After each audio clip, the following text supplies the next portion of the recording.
Muy buenas noches. Acompáñenme por favor a Génesis 35:19. Vamos a acabar de estudiar la parte del capítulo 35, la parte final. Dice: así murió Raquel y la sepultaron en el camino que va hacia Efrata, que es Belén. El nombre del tema es muerte de Raquel e Isaac, que también en este capítulo nos hablan sobre la muerte de Isaac. Y lo último que vimos es que Jacob se había establecido en Betel, porque Dios le había dicho que saliera de Siquén, los protegió en el camino y fue como se estableció, ¿verdad? Dios los guardó ante las acechanzas o el deseo de vengarse de los pobladores por lo que los hijos de Jacob habían hecho, ¿verdad? Y vimos que Dios había puesto terror en aquellas ciudades para que no se atrevieran a hacerles daño. Y bueno, estando en Betel, llegando con la protección de Dios, vimos que Dios nuevamente habló con Jacob y lo bendijo. Vamos a recordar eso en Génesis 35, 9 al 15. Dice: cuando Jacob regresó de Padán Aram, Dios se le apareció otra vez y lo bendijo con estas palabras: tu nombre es Jacob, pero ya no te llamarás así. De aquí en adelante te llamarás Israel. Y en efecto ese fue el nombre que le puso. Luego Dios añadió: yo soy el Dios Todopoderoso. Sé fecundo y multiplícate. De ti nacerá una nación y una comunidad de naciones, y habrá reyes entre tus vástagos. La tierra que les di a Abraham y a Isaac te la doy a ti y también a tus descendientes. Y Dios se alejó del lugar donde había hablado con Jacob. Jacob erigió una estela de piedra en el lugar donde Dios le había hablado, vertió sobre ella una libación y la ungió con aceite, y el lugar donde Dios le había hablado lo llamó Betel. Y bueno, hasta este punto todo marcha bien, ¿verdad? Cuentan con la bendición de Dios, con la protección de Dios. Se fueron del lugar donde habían tenido el conflicto. Y nos dice que después de ahí, no nos explica la razón, no nos dice si Dios le dijo o fue una decisión de ellos, pero deciden partir hacia Belén. Dice Génesis 35, 16 al 17, después partieron de Betel. Cuando todavía estaban lejos de Efrata, Raquel dio a luz, pero tuvo un parto muy difícil. En el momento más difícil del parto, la partera le dijo: no temas, estás por tener otro varón. Y bueno, a raíz de las complicaciones de este parto, Raquel muere, ¿verdad? Pero habría que preguntarnos, si van a hacer un viaje y Raquel tiene embarazo, digamos, avanzado, de manera que durante el viaje daría luz, ¿por qué hacen el viaje, verdad? Es decir, si está embarazada y va a dar luz en el camino, que era tan importante para que en lugar de esperarse a que Raquel diera luz, partieran y que estuvieran dispuestos a que Raquel diera luz en el camino. No nos dice la razón por la cual avanzaron, pero cuando nos dice, dice Raquel dio luz, pero tuvo un parto muy difícil.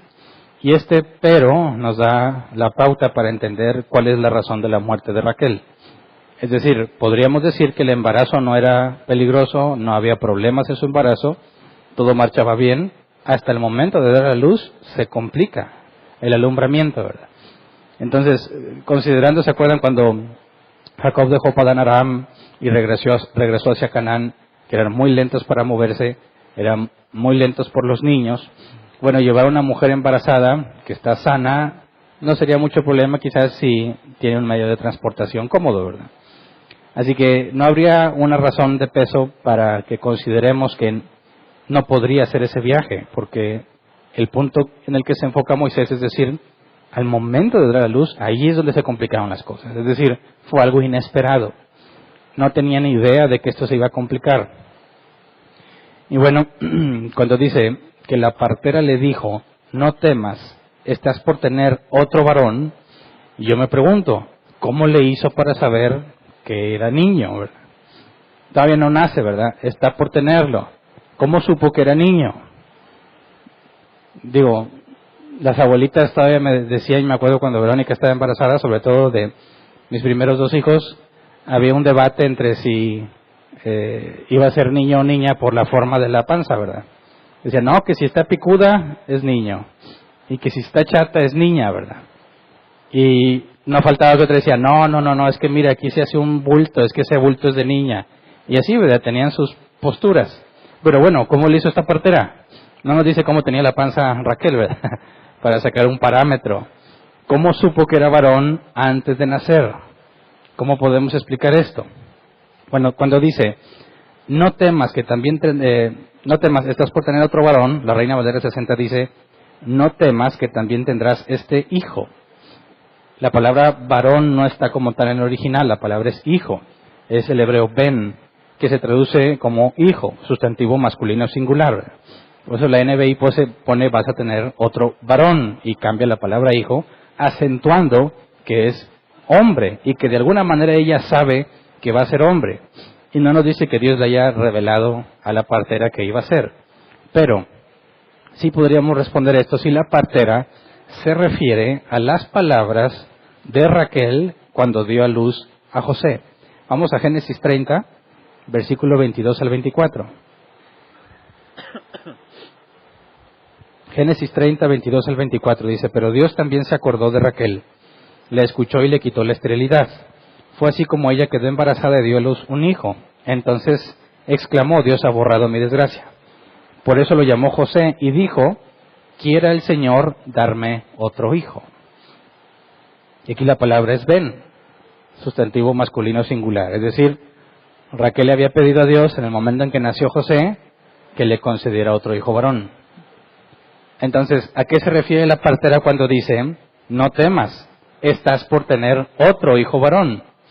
No es que ella haya adivinado el sexo del bebé, sino que está haciendo referencia a la petición de Raquel, es decir, Dios te va a contestar, Dios te va a conceder que tengas otro hijo varón. Así que imagínate la alegría de Raquel cuando se dio cuenta que estaba embarazada. Sabemos que se puso muy feliz cuando tuvo a José, ¿verdad? Y en ese momento le pidió a Dios, ojalá me concedas otro hijo. Mucho tiempo después, no nos dice con exactitud cuánto tiempo pasado, Dios le concedió. Imagínate la alegría de saberse embarazada en una situación en la que ya estaban en paz, ¿verdad? Estaban en Betel, no les falta nada, tienen paz, tienen seguridad, están alejados de todas esas costumbres paganas que metieron en conflictos a su familia. Imagínate la expectativa de saber que va a ser niño o niña, considerando que tal vez Dios le haya concedido la petición de darle otro hijo. Imagínate que van a iniciar el viaje y seguramente sabían que durante el viaje iba a dar a luz, ¿verdad? Así que estaba todo planeado.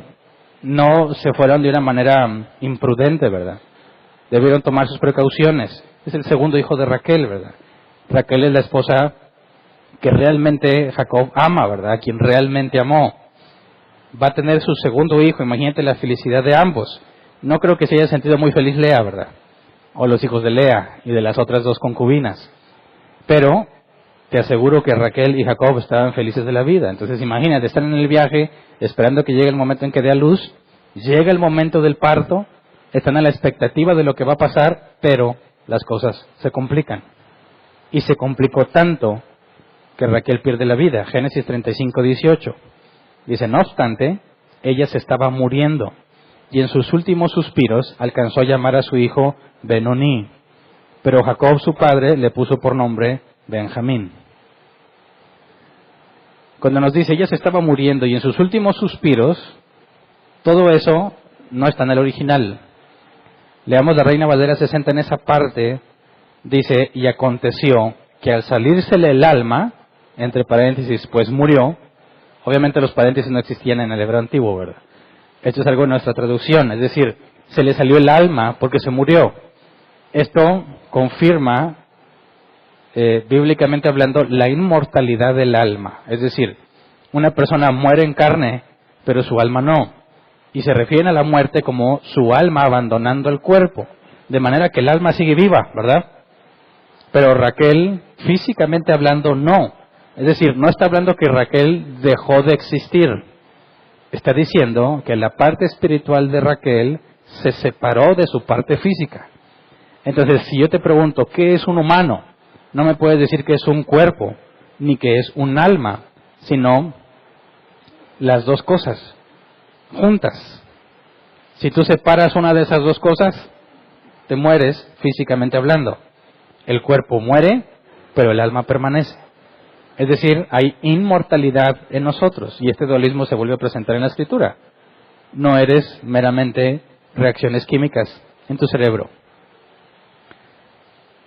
Eres un algo, un alma, que controla ese cuerpo. Y al momento en que separen al alma del cuerpo, el cuerpo muere, pero el alma persiste. Entonces, cuando dice que se le salió el alma, pues murió, y alcanzó a decir que su hijo se debía llamar Ben-Oni, que se traduce como hijo de mi dolor, Ben-Oni, hijo de mi dolor.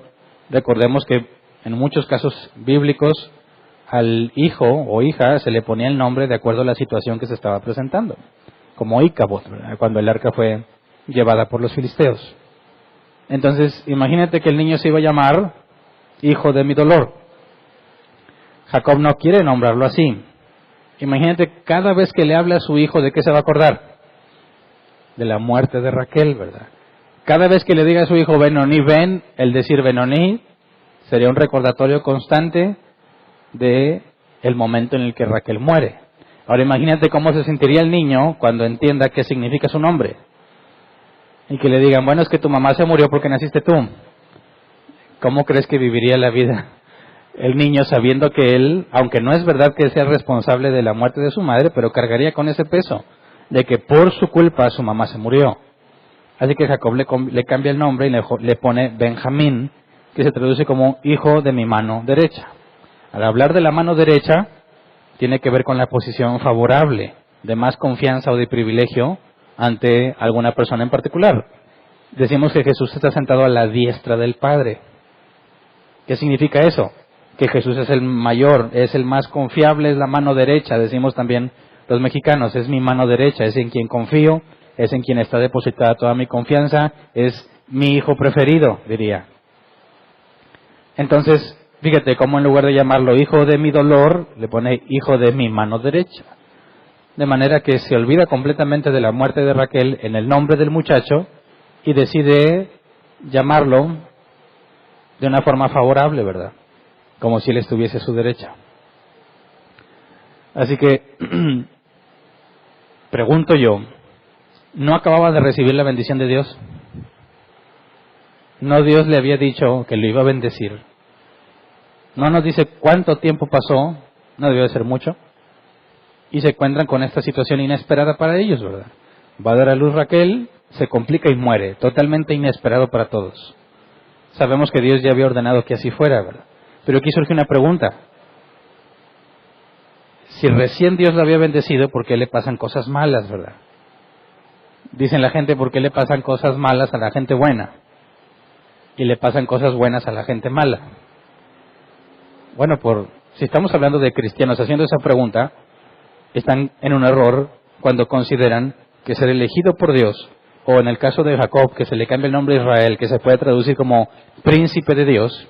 Hay algunos que piensan que ser príncipe de Dios es sinónimo de una vida de inmunidad al sufrimiento, ¿verdad? Una vida de máximo gozo y alegría, riqueza, salud y prosperidad. Y eso no es bíblico. Tienes a Israel, Jacob, elegido por Dios, heredero de las promesas y de las bendiciones, con una muerte totalmente inesperada, con un dolor agudo porque es la mujer a la que ama, a la que murió por dar a luz un hijo. Dios le concedió a Raquel lo que pidió.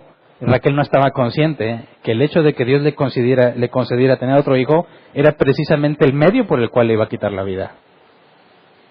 Entonces es una situación difícil.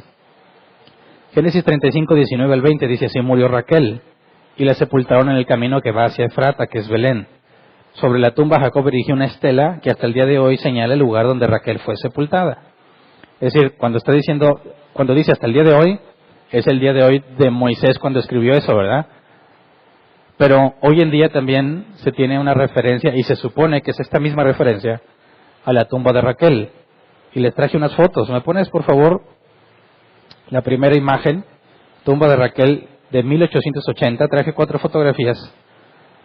Bueno, la primera no es fotografía, es un dibujo de cómo se veía o cómo la pintó alguien que visitó esa tumba en 1880.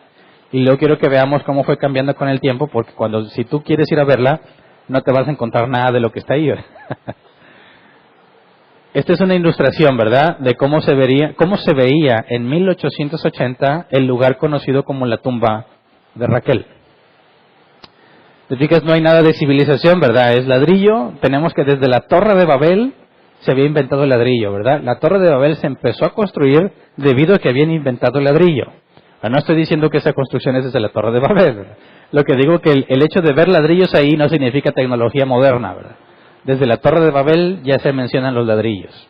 Ahora me pones la siguiente, en 1894, 14 años después. Esta sí es una fotografía. Medio se parece, ¿verdad?, al dibujo. Bueno, ese era el lugar conocido como la tumba de Raquel y ya hay cables de luz. Ahora me pones la siguiente, en 1978. Se tomó otra foto. Esta está un poco más de cerca y la escogí porque nos permite identificar los cambios para el 2005, que es la siguiente fotografía. Hay una leyenda en hebreo que no sé qué dice, ha de decir tumba de Raquel, me imagino yo. Sería lo más obvio. Nada que dice prohibido entrar o cosas así, ¿verdad? Bueno, ahora fíjate bien cómo están los dos postes, el texto en hebreo, y se alcanza a ver la pared como de bloque grueso, ¿verdad? Ahora, me pones por favor la del 2005, porque esos postes son lo que nos da la referencia. Resulta que hoy en día construyeron por encima de la tumba de Raquel unas paredes enormes protegidas para brindarle protección y seguridad a la tumba de Raquel ante la situación que aún enfrenta aquellas regiones, ¿verdad? Entonces, si tú vas y pasas por allá, nunca la vas a ver de fuera. Tendrías que entrar a este lugar y a este recinto. Son unas paredes enormes con alambrados arriba para que nadie pase, a menos que, me imagino que te han de cobrar también, entres y ya de cerca puedas ver esto. Pero si te fijas, lo único que queda identificable de las figuras este es del 2005, de 1978 y el 84 tú podías ver e identificarla a simple vista. Aquí ya perdió, no se alcanza a ver bien en la foto, pero si te fijas hay como un cielo falso, ya ni siquiera se ve la cúpula que estaba encima. Pero bueno, se supone que ese sigue siendo el lugar donde realmente estaba sepultada Raquel, ¿verdad? No puedo asegurarla con certeza.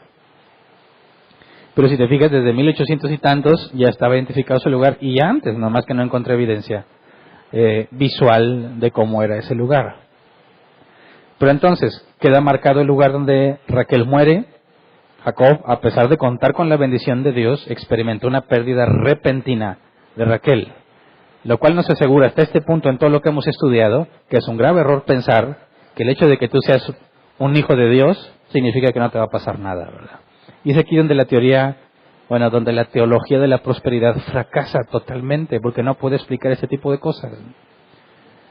Los que se sienten reyes y sacerdotes, hijos del rey, y demandan lo mejor para ellos, nomás chécate la historia de Job, ¿verdad? De Jacob, perdón. También lo de Job, pero estamos hablando de Jacob. No hay nada en la vida de Jacob que indique que tiene una vida privilegiada, ¿verdad? ¿Cómo le ha ido? ¿Cómo ha sido él? ¿Cómo le ha ido con sus hijos? Muchas tragedias. Y esta es la primera tragedia, después de la muerte de la nodriza, ¿verdad?, de Rebeca.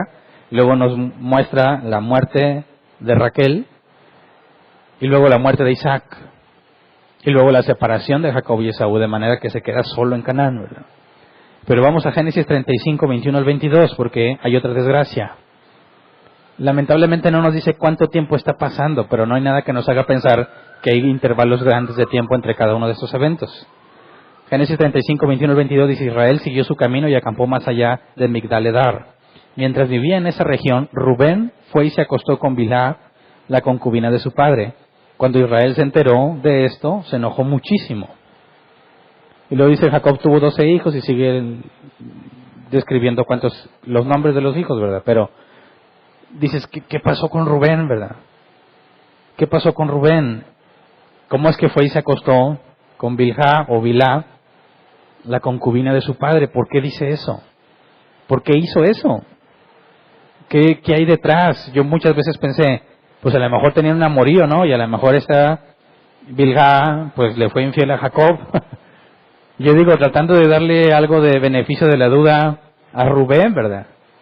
¿Por qué Rubén haría algo así? Bueno, esto no nos da respuesta Génesis, pero tenemos un caso muy similar con un hijo de David, Absalón. Y Absalón recibió el consejo de hacer lo mismo que Rubén hizo. Vamos a 2 de Samuel 16, 21 al 22. Dice, Ahitofel le respondió, acuéstese usted con las concubinas que su padre dejó al cuidado del palacio.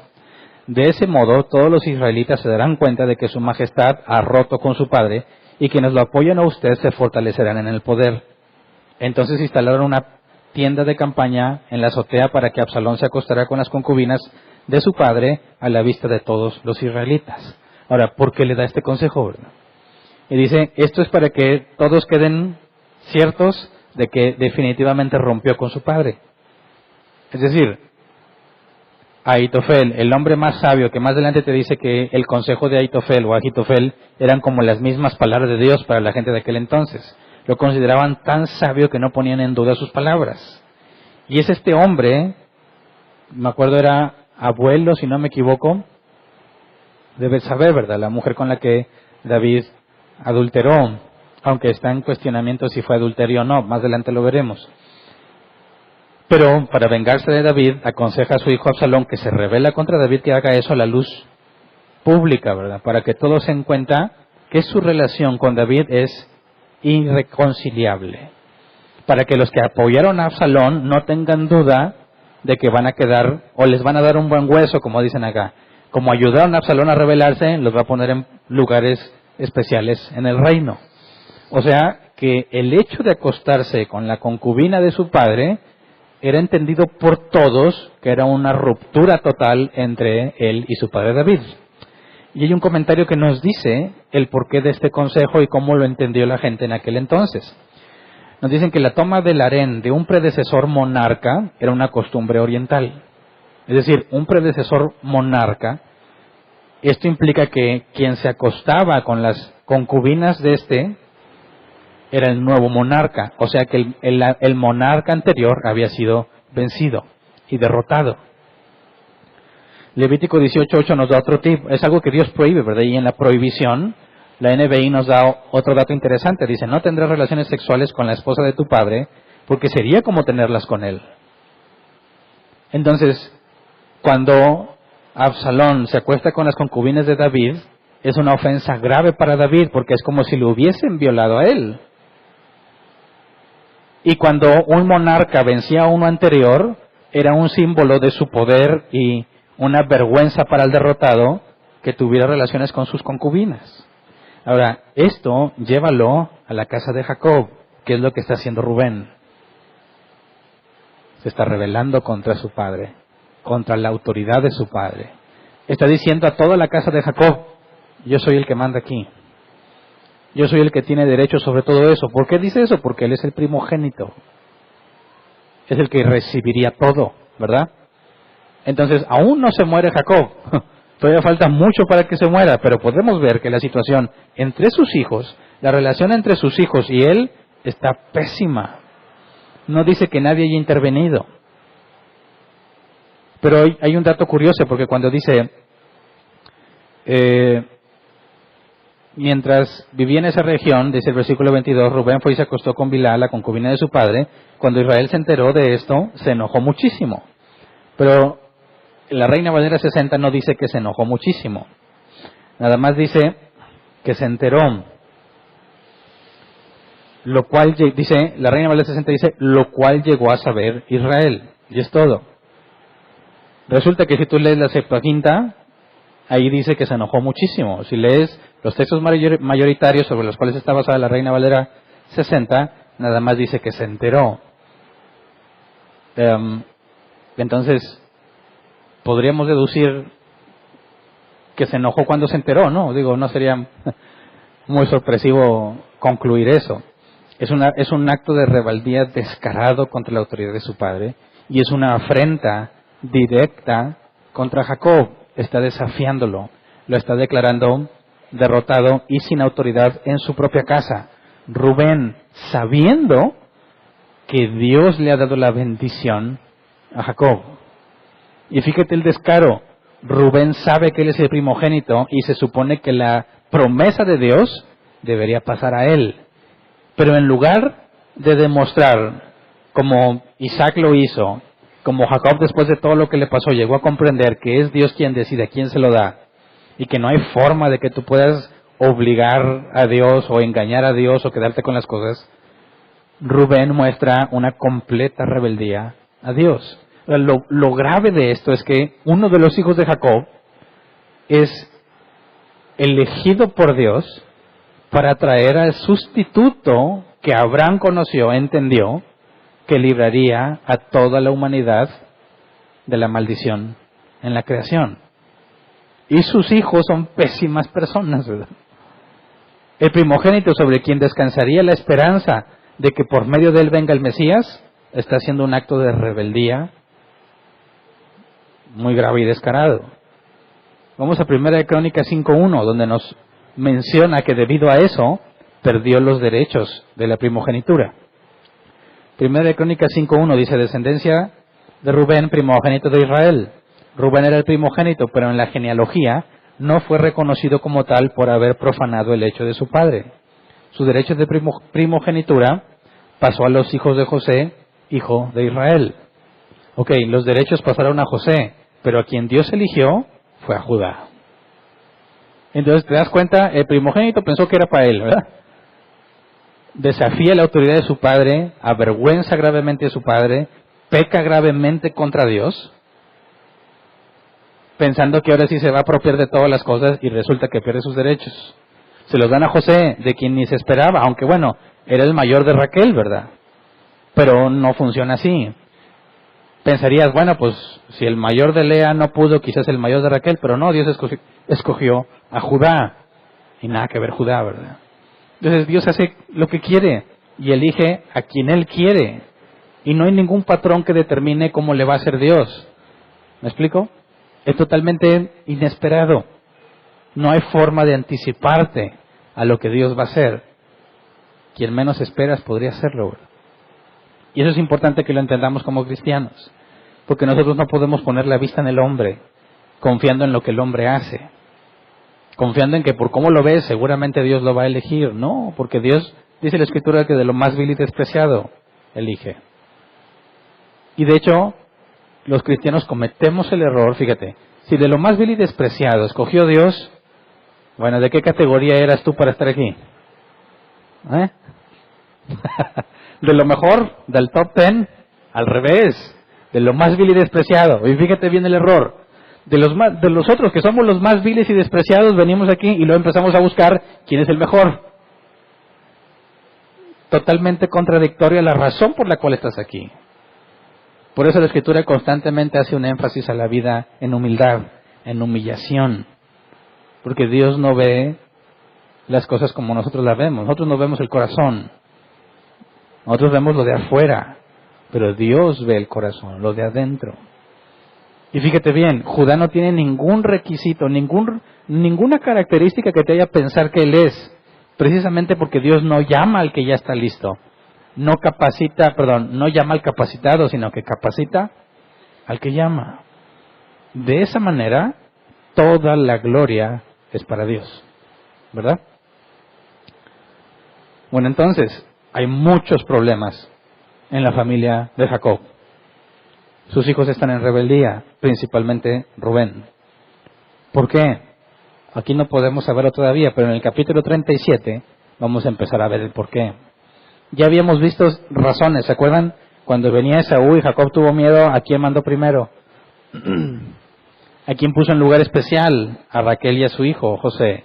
A los demás los mandó por delante y les dije, eso genera conflictos en la familia. Porque es una manera de decirle a Jacob, a ustedes no los amo tanto como a José. De hecho, el capítulo 37 se va a centrar en los problemas entre José y sus hermanos, por la forma en la que Jacob manejó las cosas, ¿verdad? Entonces aquí podemos ver de antemano que hay un conflicto muy grave entre los hijos de Jacob, y luego vamos a ver en el capítulo 37, que también con José en particular, y que José es uno de los puntos importantes de por qué los hijos de Lea y de las otras 2 concubinas aborrecen a Jacob y a José. Entonces las cosas están muy mal y no está siendo un padre sabio. Pues no es el elegido de Dios. Claro, pero hay que borrarnos la idea de que si Dios te elige tú vas a hacer lo mejor de lo mejor. No, la vida cristiana está llena de tropiezos, está llena de dificultades, está llena de tragedias inesperadas. Y eso es parte de la vida, son parte de las cosas que Dios permite que vivamos para hacernos madurar, para hacernos entender, para mantenernos dependientes de Él. Así que muere Raquel y luego Rubén se rebela y avergüenza a Jacob ante todos. Y luego dice Génesis 23 al 26, los hijos de Lea fueron Rubén, que era el primogénito de Jacob, Simeón, Leví, Judá, Isaacar y Zabulón. Los hijos de Raquel fueron José y Benjamín. Los hijos de Bilhá, la esclava de Raquel, fueron Dan y Neftalí. Los hijos de Silpá, la esclava de Lea, fueron Gad y Aser. Estos fueron los hijos que tuvo Jacob en Padán Aram. 12 en total, ahora sí tenemos ya completo las 12 tribus de Israel. Y son todos una fichita, aunque no se nos ha dicho nada de Benjamín porque es el más chiquito. Todos los demás participaron en la masacre de Siquén, ¿verdad? Los primeros 2 en matar y los otros en robar. Así que difícilmente alguien viendo a la familia de Jacob diría, de ahí va a salir el Mesías. Al revés dirían, ¿y de ahí va a salir el Mesías? ¿De ahí? ¿Se acuerdan que de Jesús decían lo mismo? Jesús de Nazaret, ¿y de Nazaret va a salir? No hay nada bueno en Nazaret, nadie ha salido, ningún profeta ha salido de ahí. Nadie se esperaba que de un lugar tan deplorable Dios levantara a alguien. De la familia de Jacob, nadie se imaginaría. Es más, traduce la familia, o tráete la familia de Jacob a nuestros tiempos. ¿Qué clase de familia sería? Imagínate que viene Jacob y él es cristiano, ¿verdad? Y tiene su familia. Y ninguno de sus hijos le interesan las cosas de Dios. Él vendría solo a la iglesia. Sus hijos estarían emproblemados. Serían personas conflictivas. Es más, tendrían antecedentes penales si estuvieran en nuestro tiempo. No sería una familia cristiana modelo como esperaría todo el mundo. No serían cristianos ejemplares. De, no, si tú eres un hombre de Dios, tus hijos tienen que ser ejemplares. ¿No? ¿Qué tal de los hijos de Jacob? Quiero que veamos esto desde la realidad que muestra la Biblia, ¿verdad? Y que no fantasiemos en lo que la vida cristiana debe ser. Porque luego creamos estándares que no existen y tratamos de vivir en base a esos estándares. Decimos, oye, yo soy cristiano y soy fiel a Dios, ¿por qué me va mal? Soy cristiano y trato de instruir a mis hijos y no les interesa. A mí se me hace que soy un mal cristiano. ¿Cómo llegaste a la conclusión de que eres un mal cristiano? Porque de alguna manera pensaste que si eres cristiano tus hijos deben querer saber de Dios y te debe de ir bien. Pero eso no proviene de la Escritura. Claro que Jacob tiene errores y Dios los está permitiendo. ¿Me explico? Cuando volteas a ver tu vida, no cometas el error de tratar de aplicarte un estándar que solo aplica a Jesús. Él es el único perfecto. Él es el único que nunca pecó. Él es el estándar perfecto, pero nosotros no. Por eso necesitamos un Salvador, ¿verdad? Si tú fueras ese cristiano modelo que todos esperan que seas, no necesitarías un Salvador. ¿Me explico? La vida cristiana va a estar llena de altas y bajos.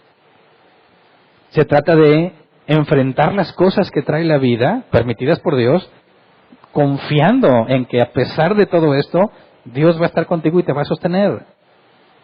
La perspectiva cristiana no es que siempre me va a ir bien, sino que no importa lo que pase, Dios va a estar conmigo. Y reímos, y lloramos, y sufrimos. Esa es la vida cristiana y lo puede ver claramente en la Escritura. Lamentablemente muchos cristianos se deprimen cuando consideran que su vida no es lo que debería de ser. Y yo pregunto, ¿acaso le echaste un ojo al libro de todas tus obras? Donde ya ves que cuando analizamos el libro de la vida, dijimos que hay un libro, o la Biblia habla de libros donde se registra todo lo que has hecho, ¿verdad? Y que según ese libro se te va a juzgar si es que no fuiste salvo. En el juicio del gran trono blanco se van a abrir esos libros donde están todas las cosas que hiciste. ¿Verdad? Ahora, todas las cosas que una persona va a hacer son permitidas por Dios, ¿verdad? Algunas ordenadas y otras permitidas. Lo bueno, Dios lo ordenó. Lo malo, lo permitió. ¿Verdad?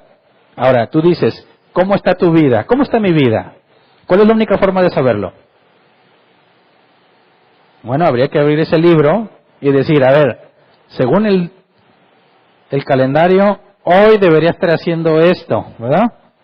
Y entonces comparas qué estoy haciendo y qué debería estar haciendo y determinas qué tan mal estás.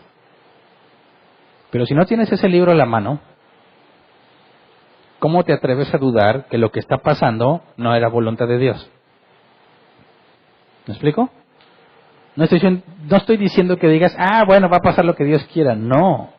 Sino que si tú hiciste tu esfuerzo por hacer las cosas bien, por hacer las cosas con sabiduría, por estar en santidad, por apartarte de la maldad y del pecado, y tropiezas, y te esfuerzas y tropiezas, esa es la vida del cristiano, que quiere hacer lo bueno y termina haciendo lo malo.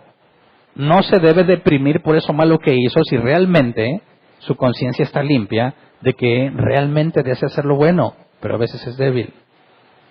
Porque esas debilidades, ya lo vimos, son permitidas por Dios, para que dependas de Él, para que confíes en Él.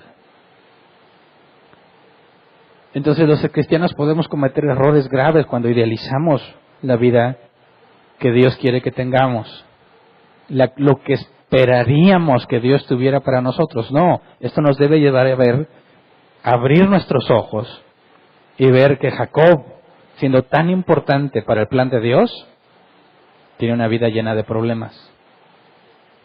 Sin embargo, Dios no lo abandona. Esa es nuestra esperanza, que Dios no nos abandona.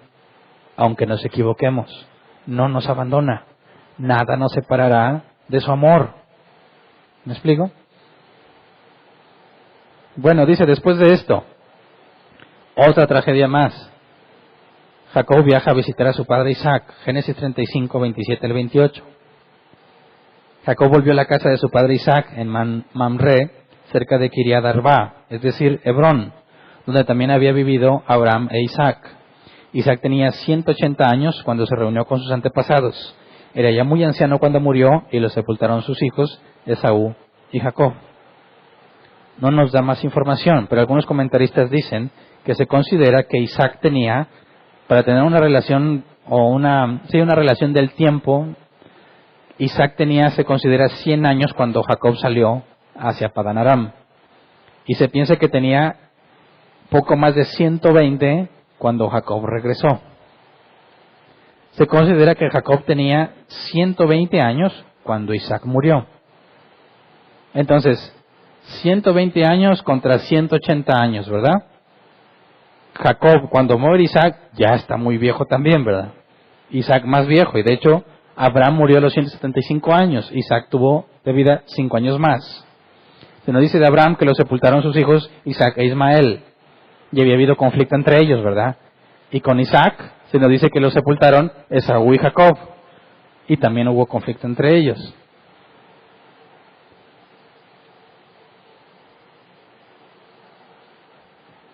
¿Qué tan separado está un evento del otro? No podemos saberlo. Lo que podemos ver es que fue tragedia tras tragedia, ¿verdad? Por último, cuando lees el capítulo 36 te vas a dar cuenta que principalmente narra genealogías, ¿verdad? Fulano engendró a Sutano y Sutano a Mengano y Mengano a Perengano y así se le van, ¿verdad? Prácticamente no nos da información en cuanto a la historia que estamos llevando de Jacob y su familia. Nada más, pocas cosas nos dice sobre lo que sucedió.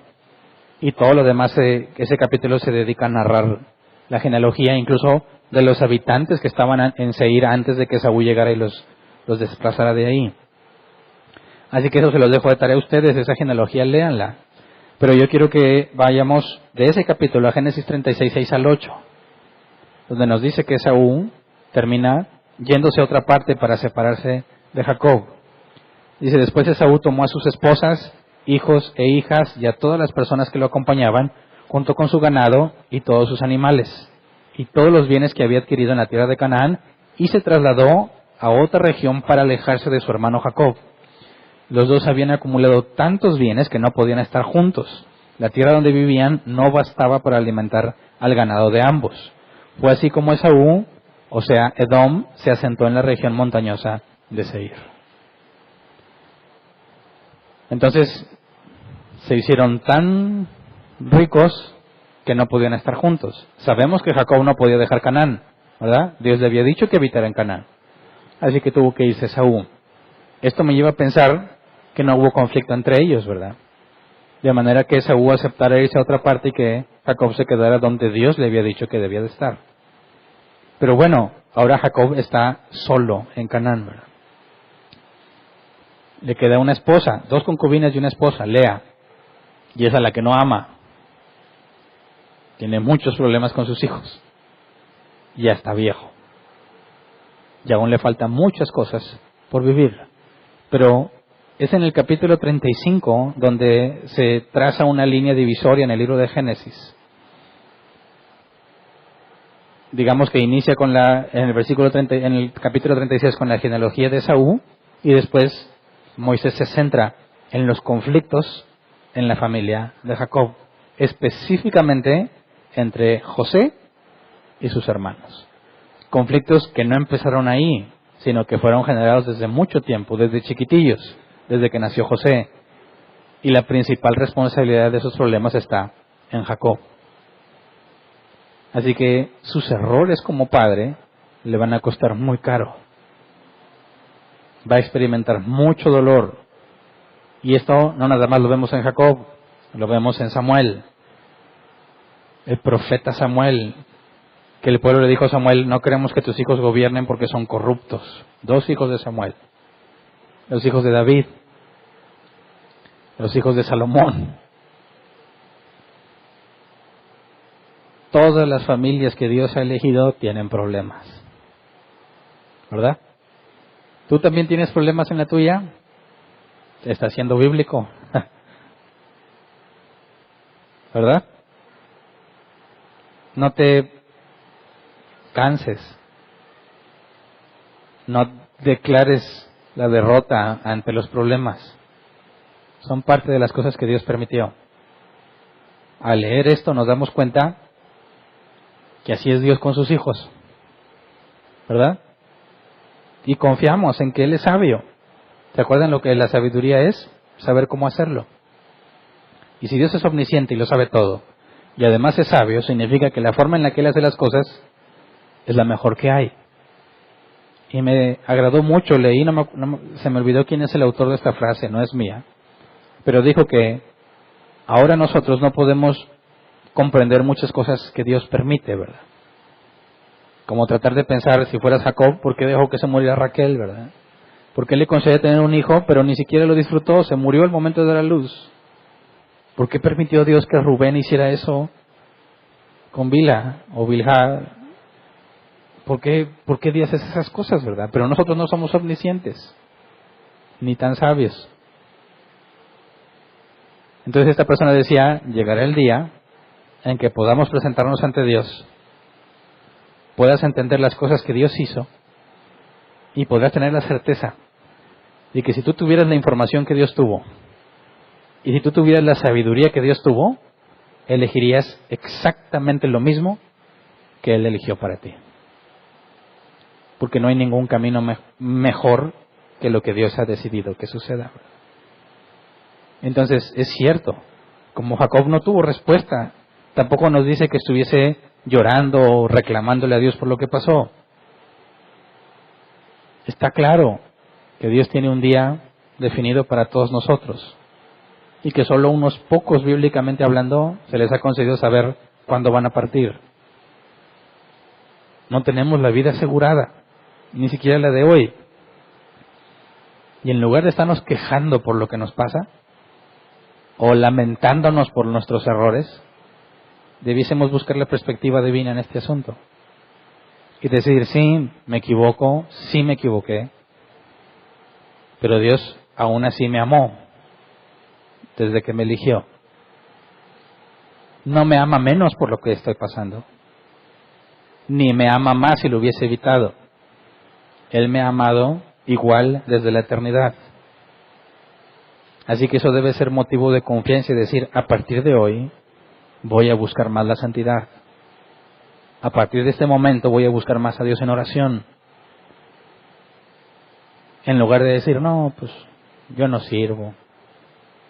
Quizás Dios está bien enojado conmigo. Quizás Dios ya ni me quiere ver, como si pudiera cerrar los ojos y ya no verte. No cometamos ese error. Hay un pasaje en Eclesiastés, ¿verdad?, que dice que al hombre lo único que le quiere es disfrutar de sus afanes, gozar de su trabajo. Es lo único que tenemos. Así que si fue un día o un mal día, ¿qué importa? Confía en que mañana puedes volver a empezar. Puedes volver a esforzarte por no cometer los errores que cometiste. Puedes esforzarte por valorar lo que tienes, que quizás ya no lo tienes. O puedes rogarle a Dios que te enseñe a valorar lo que tienes sin que lo pierdas. Pero las misericordias de Dios son nuevas cada mañana. Y así como podemos ver que los personajes bíblicos se enfrentaron muchas tragedias, debemos saber que también las vamos a enfrentar nosotros. Y que así como Dios no los dejó a ellos, tampoco nos va a dejar a nosotros. Esa es la esperanza del cristiano, y no la olvides. Confiemos en Él. Él es sabio y todopoderoso, ¿verdad? Él tiene poder para sacarnos de donde nosotros nos metemos. Así que no dejes de buscarlo todos los días. No dejes de orar para rogarle a Dios que te permita vivir este día como debes de vivirlo. En las cosas buenas, alegrarnos, y también se vale llorar en las cosas malas, ¿verdad? Hay un tiempo para todo, dice la Biblia. Así que disfrutemos, ya sea que te vaya bien, que te vaya mal, ya sea que te vas a ir de vacaciones en Semana Santa o no por pobre. ¿Qué tiene que ver eso? ¿Verdad? Muchos pensamos en este periodo vacacional como alegría, pero hay muchos, estuve leyendo que muchos es un periodo donde se deprimen. ¿Por qué? Pues porque no tienen dinero, o tienen dinero pero no tienen salud, o tienen dinero y salud pero los dejaron. Cualquier cosa, ¿verdad? Pues no cometamos ese error, ¿verdad? Te vas a ir de vacaciones, qué padre, disfrútala, sube fotos en Facebook para, de perdido, alegrarme contigo. No vas a irte de vacaciones, no le hace, aquí nos quedamos. ¿Cuál es el problema? Que nadie se deprima por esas cosas, ¿verdad? Tengas o no tengas. Mira, tienes a Dios, eso es lo único que debe importarte. Todo lo demás es perecedero, ¿verdad? Así que vamos a ponernos de pie y vamos a orar.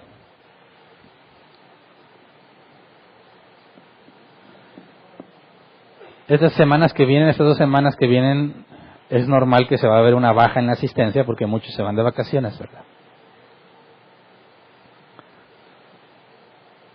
Los que nos quedemos vamos a seguir estudiando. No vamos a esperar a los que se fueron, ¿verdad? Se lo pierden ellos. No creo que en la playa van a querer ver en línea la reunión, ¿verdad? Aunque te lo aconsejo. Nosotros vamos a seguir estudiando, ¿verdad? Pero tomemos tiempo para reflexionar y agradecer por lo que Dios nos ha dado, ¿verdad? Sea mucho, sea poco en tu perspectiva, nada de eso lo mereces. Y si te lo dio, ha sido de gracia, ¿verdad? Y debemos estar agradecidos porque lo que nos merecemos es la muerte y la condenación. Así que cualquier cosa que tengamos es extra. Es un regalo. Y debemos valorarlo, ¿verdad? Así que vamos a orar. Señor, queremos agradecerte, Padre, porque nos dejas ver en tu palabra que no somos los únicos que tenemos una vida a veces complicada o difícil. En la Biblia podemos ver que tú les diste buenos días y malos días a las personas que elegiste para salvar. A hombres con los cuales lidiaste de cerca, cara a cara, como dice con Moisés. Aún ellos enfrentaron dificultades y adversidades, Señor. Así que enséñanos a entender que en el mundo tendremos aflicción. Y como dijo Salomón, vienen días buenos y vienen días malos y todos son obra del Señor. Enséñanos, Padre, a regocijarnos en ti y no en nuestra circunstancia. Alegrarnos en ti y no en lo que tenemos, a confiar en ti, Señor, y no en nuestra situación. Confiar en que no importa que venga, siempre estarás con nosotros. A pesar de nuestros errores, Señor, como dice la palabra, si somos infieles, tú permaneces fiel porque no puedes negarte a ti mismo. Así que enséñanos a depositar todo nuestro sentido de valor, de riqueza, de seguridad, de confianza en ti, Señor, y en ninguna cosa creada. Enséñanos a confiar en ti, Señor, y a vivir agradecidos en ti, no importa lo que pase en nuestro día a día. Los días malos no durarán para siempre, los días buenos tampoco. Enséñanos a estar preparados y, como dijo Moisés, a contar de tal forma nuestros días que traigamos al corazón sabiduría. Ilumínanos cada vez más, Señor, con tu palabra. Permítenos ver que estos personajes bíblicos son hombres comunes y corrientes como nosotros.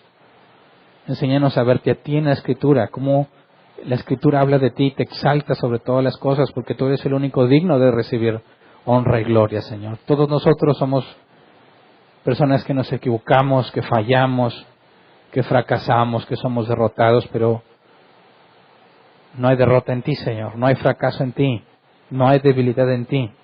Y la Escritura nos enseña que somos uno en Cristo.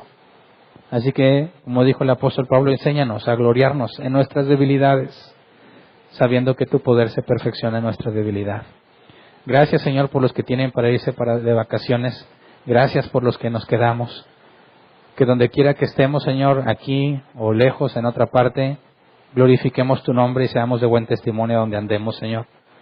Que por medio de nuestras acciones y nuestras palabras resulten en acciones de gracias para ti, en alabanza, en adoración a ti, Señor, por medio de lo que haces en nosotros. Es lo que te pedimos en el nombre de Jesús. Amén. Pueden sentarse. Sección de preguntas. 15 minutos para responder. Si tienes una pregunta, levanta tu mano y te llevan el micrófono. Si nos queda tiempo, respondemos en línea. Así que, tienes una pregunta, levanta tu mano. El tiempo empieza a contar a partir de que se diga la primera pregunta. ¿Alguno? Acá hay una pregunta.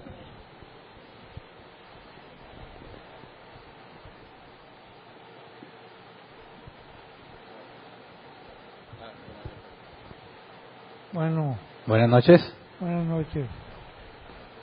Mi pregunta es acerca de Lot. No va con el tema, pero de las hijas de Lot. ¿Cuál de las dos hijas es la antecesora de Jesús?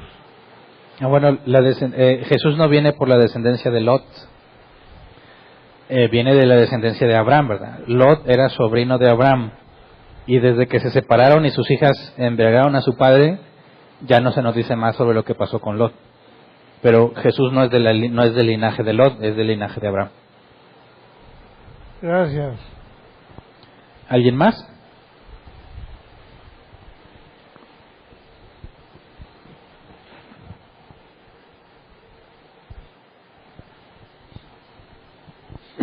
Sí, buenas noches, pastor. Buenas noches.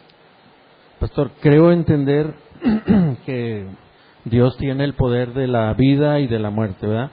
Pero en el capítulo 31, Jacob expresa estas palabras dice, aquel en cuyo poder, le dice a su suegro Labán, dice, aquel en cuyo poder hallares tus dioses no viva. Entonces yo he escuchado decir, pastor, algunas personas que ahorita por lo que hablabas del sufrimiento por el que parece haber pasado Jacob, que se le muere su esposa Raquel, he escuchado a personas cristianas decir que casi Jacob, al decir estas palabras, estaba dictando una sentencia de muerte, ¿verdad? Como que Raquel se murió porque el mismo esposo Jacob lo declaró. dijo, sí, la que se la robó, el que la traiga a escondidas, claro que no las halló Labán, pero el que las haya robado, que se muera.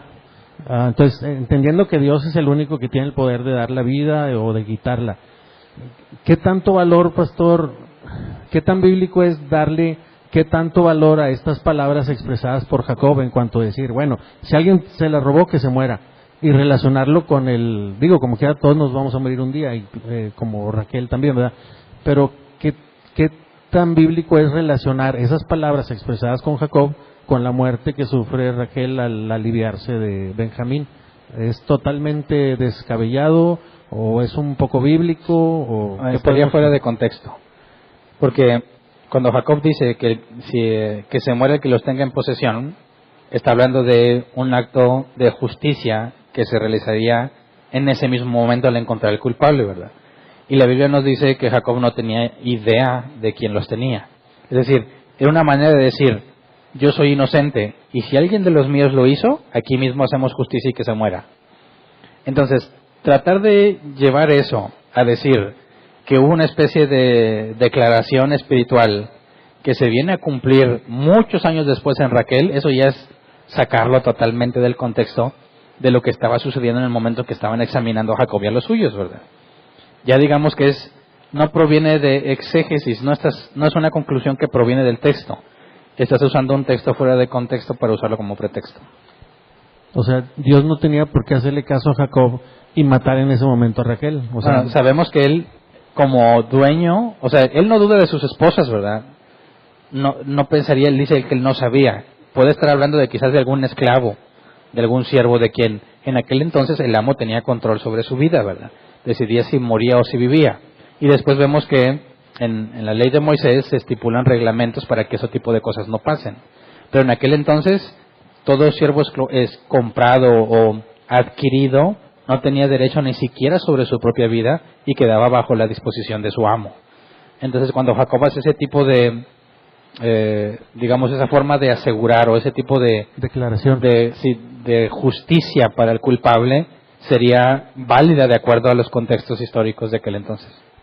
O sea, delante de Dios esa declaración de Jacob, así fuera Jacob, no tenía ningún valor. No tenemos por qué atribuirle más importancia o valor que él. No. Gracias. ¿Alguien más? Es que no sé si alguien Si va no a hay nadie preguntar. más, pues, bueno. Pastor, la expresión con la que terminamos en el capítulo 35, donde dice, y fue recogido a su pueblo, viejo y lleno de días. ¿A qué se refiere eso, pastor? Eso de recogido a su pueblo y lo viejo y lleno de días. ¿Qué podemos entender por esa expresión? Bueno, en aquel entonces está esta idea que encuentras en la Biblia de que te reúnes con tus antepasados, ¿verdad? Pero no existía el concepto de un lugar donde los muertos habitan. En el Antiguo Testamento la creencia es que te mueres y ya no estás consciente de ti mismo, ¿verdad? Entonces, al decir que es reunido a su pueblo, ese tipo de cosas hace referencia a que se va junto con aquellos que se murieron. No que luego después conviven en una vida alterna, porque ese concepto no existe en el Antiguo Testamento. Pero es una manera, digamos, elegante de decir que alguien se murió. ¿Y viejo y lleno de días? Bueno, pues porque vivió mucho, ¿verdad? 180 años. Lleno de días es una manera de expresar, pues, o sea, no le faltó, ¿verdad? O sea, no dijo, pues vivió poquito, más o menos. No, lleno de días. Dios le dio una larga vida. A eso se refiere. Gracias. ¿Había una pregunta atrás?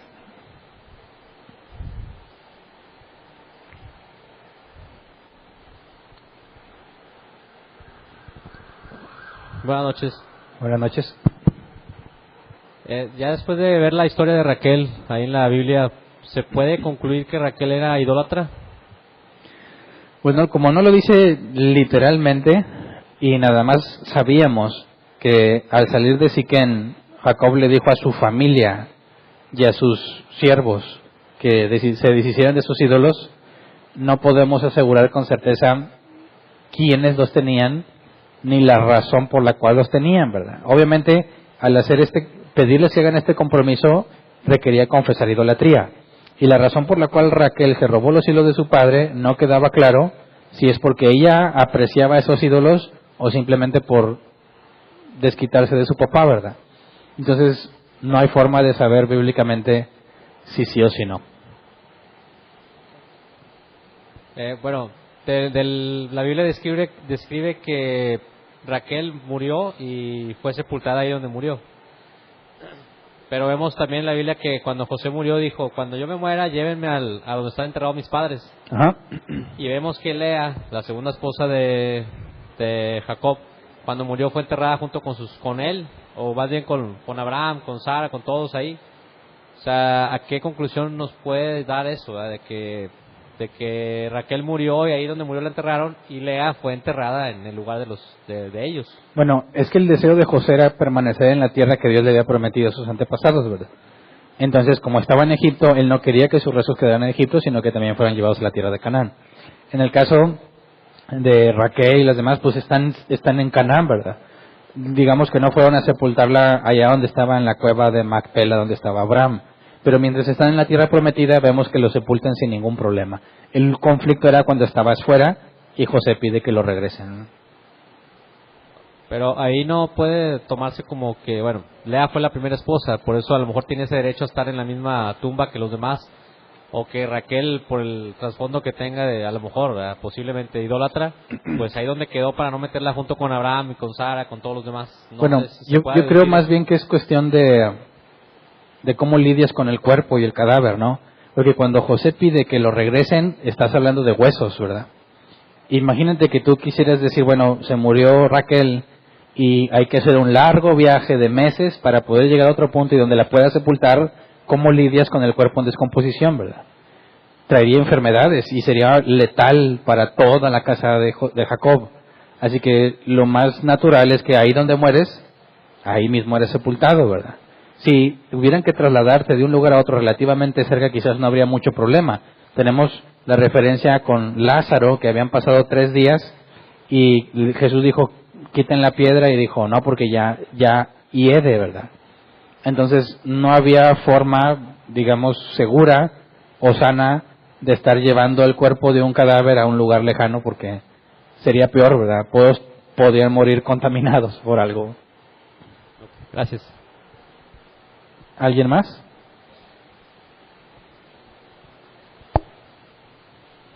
En línea.